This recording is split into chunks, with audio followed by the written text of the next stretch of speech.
Happy birthday to you. Come on, Victor, make a wish.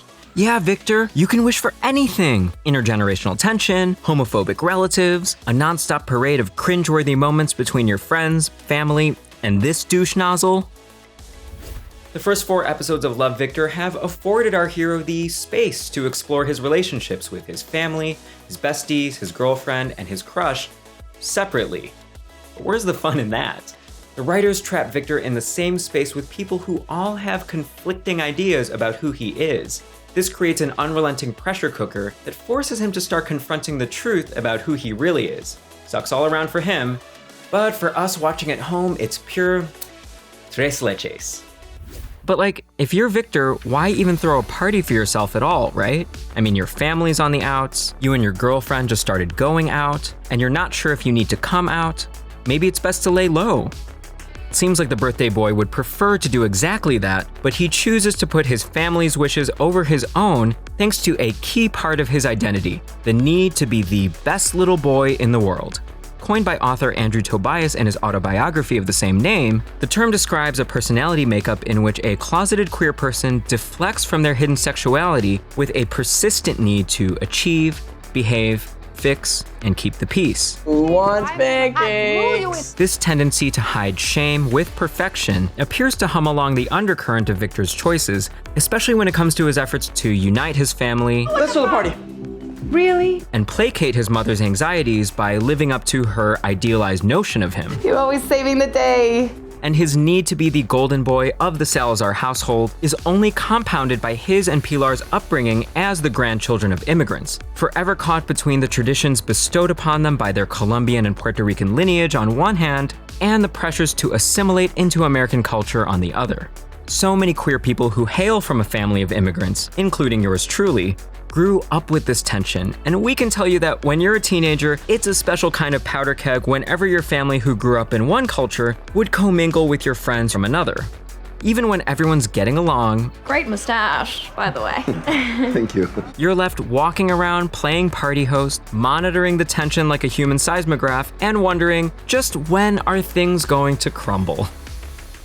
And for Victor, crumble they do. And what unfolds as the world's worst birthday party serves as one of the season's most exquisitely sustained offerings of character-centered humor. It's no wonder that gathering the show's usually disparate ensemble into one setting would produce a crackling episode of richly drawn interpersonal dramedy. These actors play so well off each other, and the more they're given the opportunity to create chemistry without weird sitcom-y dialogue getting in the way, the more this show just sings.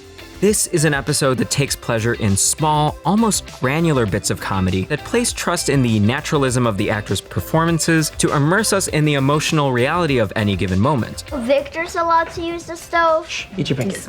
Even the dialogue happening on the outskirts of each scene are savory bits of understated humor found in the episode's intercultural clashes. Whether it's Felix, who's a little out of his league as a soccer spectator, or Victor's grandfather condescending to the young musicians in his midst. Have you ever heard of Frank Sinatra? No, that's music. And while Mia and Isabel are usually left to bear strictly dramatic storytelling beats, Sweet 16 gives them plenty of comedic moments to play. I just about lost it during their disastrous first meeting, in which Mia oversells her tenuous connections to the Salazar's ethnicity. My dad used to teach summer sessions in Barcelona. And Isabel would do Lorelai Gilmore proud with how she holds her own against a passive-aggressive, impossible-to-please mother figure. Why do you let her play that devil music in your house? I just screamed, not today, Pilar. The spirited direction from Anne Fletcher extends to Lake and Felix's Tres Leches caper. This side quest cements these two as winning exemplars of the loyal besties trope that the Disney brand revels in. These crazy kids go to almost absurd lengths to acquire this cake for Victor without even knowing the full extent of what's at stake. Of course, the writers plopped this quick hit subplot into this episode to nudge Felix and Lake ever closer together, and from a visual standpoint, this golden hour sun-dappled moment is one of my favorite scenes of the season. I love how cinematographer Mark Schwartzbard frames BB Woods looking up towards Felix, running high off her adrenaline as she reconsiders whether he's the cowboy criminal she's been seeking all this time. And only Anthony Turple could sell the spontaneous earnestness of this squee-inducing moment. Of course, the acting MVP award has to go to the birthday boy himself. I think the strongest creative choice in this episode is how Michael Cimino and director Anne Fletcher downplay any overt expression of Victor's anxiety. The more and more his birthday party goes to hell, the more he displays an unflappable warmth, joy, and measured calm. Generally speaking, Victor's best little boy in the world syndrome isn't as pronounced as other queer protagonists. I'm going to be president of the United States. Which just makes Victor's struggle to excel, behave, and manage his conflicting identities all the more human and heartbreaking.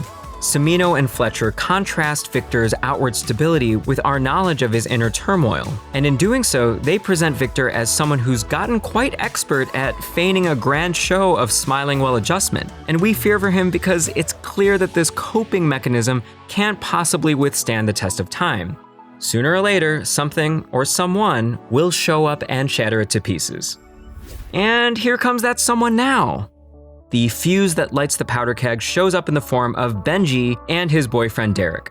These gays have barely stepped through the door before Victor unceremoniously shoves them back into the closet. He introduces them to his homophobic grandfather not as boyfriends, but as His bandmate. As much as I relish the overall direction in this episode for its nimble subtlety, these reactions from actors George Sear and Lucas Gage feature all the heavy-handed mugging of a Mad TV sketch. Just look at these death stares. They act like Victor just punched a baby. Okay. This idea of closeting someone against their will is a thorny topic, so I really want to slow down and parse my conflicted reactions to this choice of Victor's. On the one hand, concealing someone's queer identity to appease a homophobe is super wrong. I genuinely appreciate how the writers aim to throw a spotlight on how very hurtful that course of action can be, and also play up the bitter irony that Victor himself is closeted and has now chosen to inflict the pain of the closet onto someone else, someone he cares about. And if Victor wasn't willing to introduce out gay people to his family, then he shouldn't have invited out gay people to hang around his family.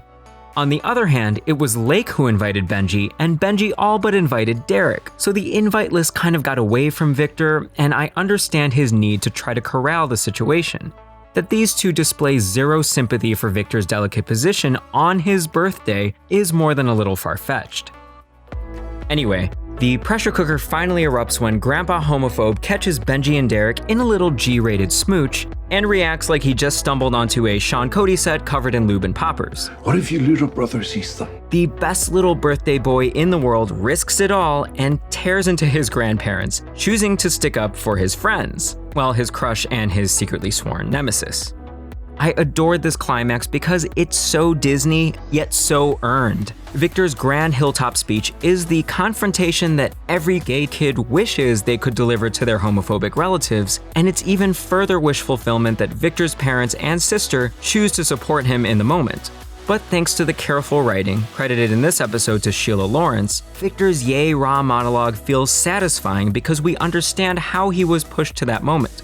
We see how the golden boy has been nudged to the brink with each added source of pressure, and we see how Simon's DMs gave him that one final push to come to the defense of the guy he's caught feelings for. His parents and sister stepping in to back him up feels earned as well. They each have the motivation and clarity to do so, thanks to the micro-dramas that they've been enduring on the sidelines, namely Pilar processing Isabel's affair with a little bit of insight from Mia, and Isabel fed up at long last with her failure to be the best little daughter-in-law in the world. And honestly, I thought it was pitch perfect how the episode gave voice to the perspective of the shade-throwing grandparents without necessarily validating their point of view. Like many conservative people from an older generation, their conduct stems from an anxiety that everything they hold dear is blowing away like so much inconsequential dust.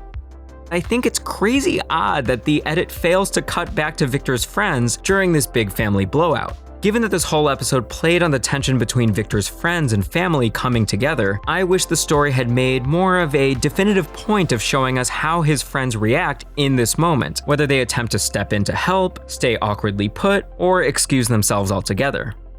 With everyone on this battleground frozen at an impasse, leave it to Adrian with his magical Elsa wand to ironically thaw the ice. I even loved this Deus Ex Adrian resolution. Armando's dad spends the whole party directing his homophobia toward Adrian's magic wand that he sees as less than masculine. When the writers elect that same magic wand as the storytelling magic wand to dispel the tension, they're also dispelling the negative connotation that Victor's grandfather brought to that object. The grandfather's homophobia has, in effect, been stripped of all its power here. And although it's too soon to tell, one can only hope that hearing Victor's speech and seeing the joy that Adrian's fairy wand brings to the family will melt grandfather's homophobic heart for good. The episode closes with Victor making this poignant birthday wish. I wish that 16 will be the year I finally figure out what I want. This episode is a strong sign that the show aims to push Victor to answer that question, not just in a queer context, but in a holistic one that encompasses several aspects of who he is and who he might become. That's the mark of any finely drawn character study, and I can't wait to turn the page. So join me for episode 6, Creekwood Nights, because things are about to get steamy. By Disney standards, when Mia hopes to make a move on Victor, Felix hopes to make a move on Lake, and Benji hopes to make any move that will keep Derek remotely interested. Meanwhile, let us know in the comments, what is the shittiest thing that Derek does this entire episode? Straight up tells Victor that he's only at his birthday party because Benji wanted him to be? Hey man, thanks for coming. Yeah, meeting this guy once. Tries to leave Victor's birthday party while everyone is singing happy birthday? Or exists? I had to park in front of a hydrant, so nobody set anything on fire. Vote now.